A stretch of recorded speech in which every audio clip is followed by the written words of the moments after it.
Hello friends, I hope you are continuously watching to understand each concept very clearly.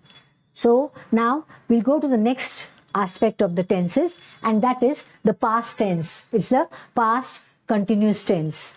Now remember, for the past continuous tense you have to use this kind of a formula. Subject, the verb will be primary verbs, was or were.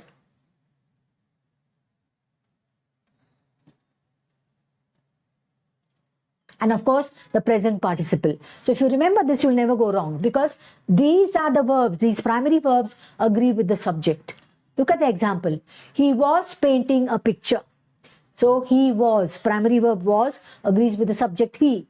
Painting is the present participle.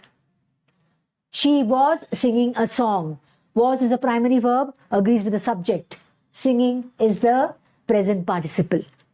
We were climbing a hill. So here were, because we, plural form of the pronoun, so the verb agrees with the subject. Were, we were, again the primary verb, climbing.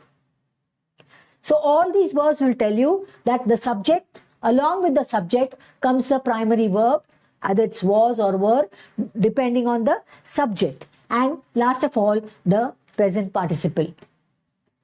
I hope this is clear. So I've drawn this column for you to understand.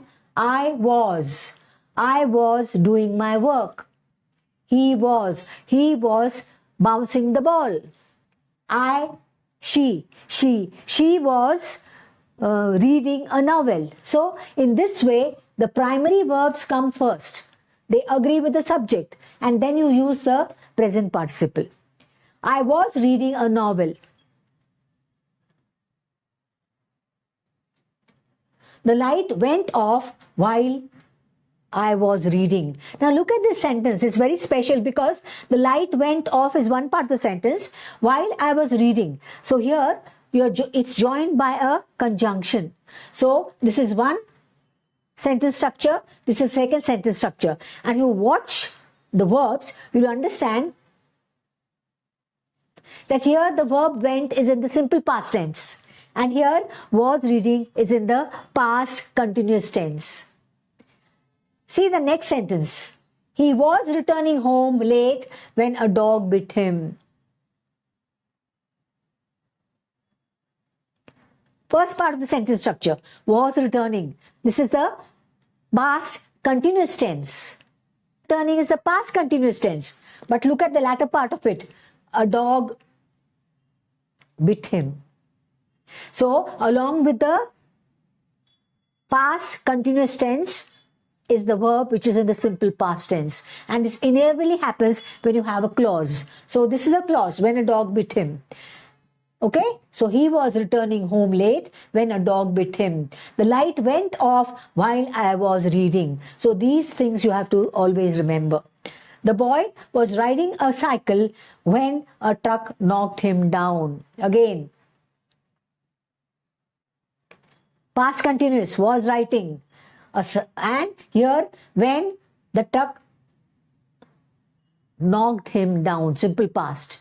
Okay, so remember these examples, you will not go wrong. So along with the past continuous tense, the latter part of the sentence or the earlier part of the sentence may use a simple past tense verb. Okay, so the other action is in the simple past. The first action here is in the past continuous, and the other one is in the simple past.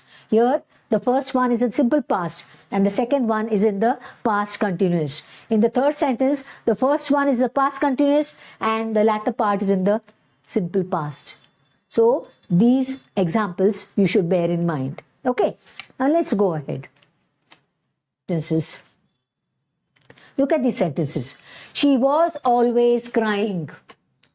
Let's go to the next sentence. The dog was always barking continuously at the strangers. They were always groaning.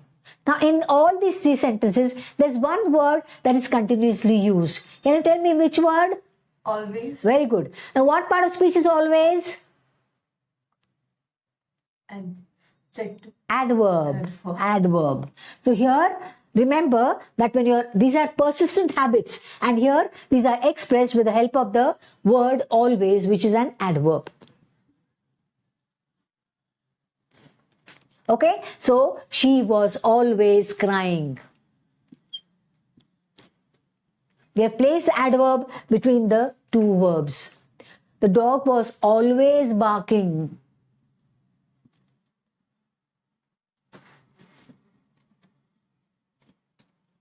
They were always groaning.